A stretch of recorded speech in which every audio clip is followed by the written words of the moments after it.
Number 5. Rise and shine. Not that I wish to imply you have been sleeping on the job. No one is more deserving of a rest, and all the effort in the world would have gone to waste until, well, let's just say your hour has come again.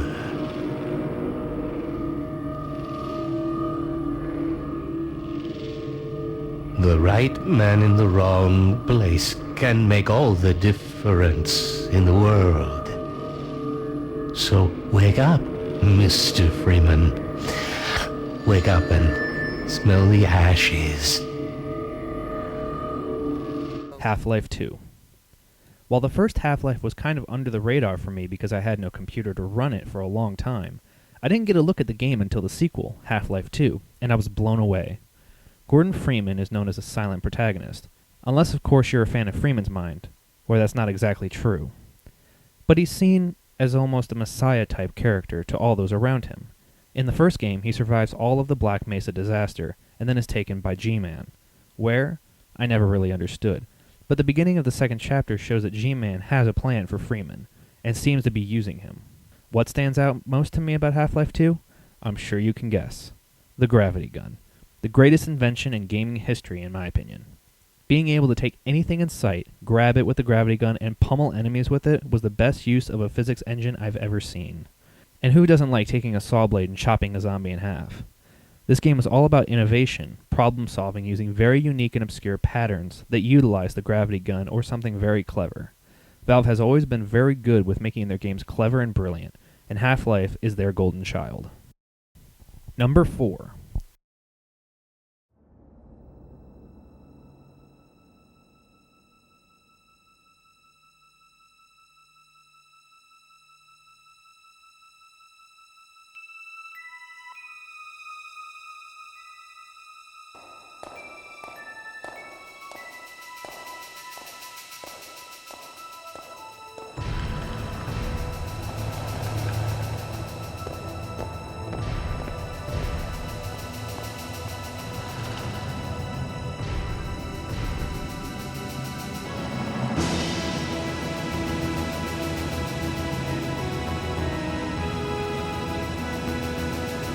Final Fantasy VII.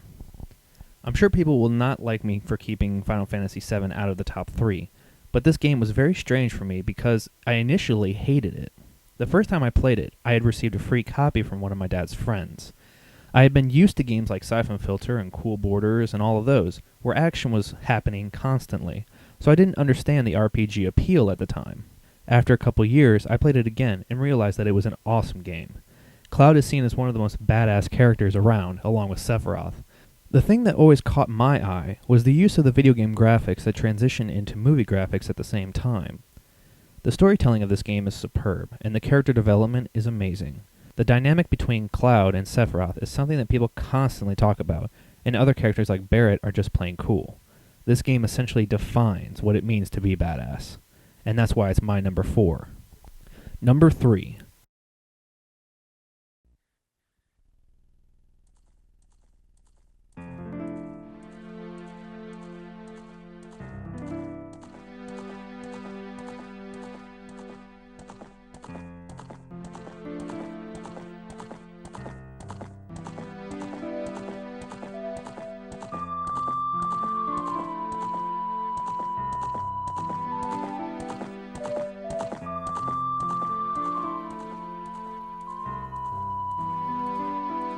Zelda: Ocarina of Time. Ocarina of Time was a game that I didn't have a lot of time to play as a kid, because I didn't own it and never found a copy until much later, but I played it a lot at friends' houses and borrowed it to beat it. The story of Link in this game spans his entire life because you play as Child Link and Adult Link in order to beat the terrible Ganon. Now, I never got a chance to play the original, so I couldn't put that into this list, but I felt that Ocarina of Time had such a great story and wonderful gameplay time that was perfect to what I liked to play back when I beat it for the first time. It wasn't too long that I got bored, and it wasn't too short that I felt like I wasn't satisfied. It served the perfect amount of time to get involved in the game and the most animated characters of the time, and that's why it's my third favorite game of all time. Number 2.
Skies of Arcadia.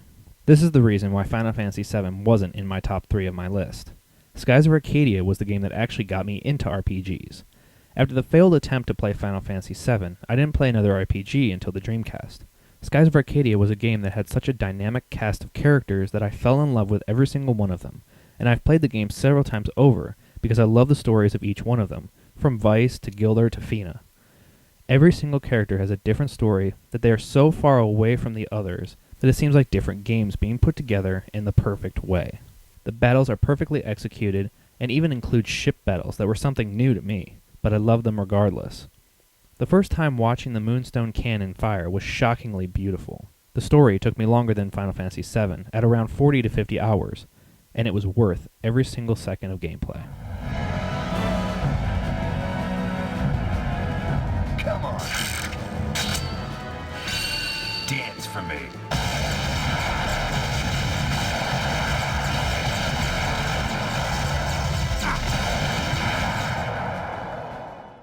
So what's my favorite game of all time? There are so many titles out there that I haven't mentioned yet, but deserve so much praise it's hard to narrow it down to one game.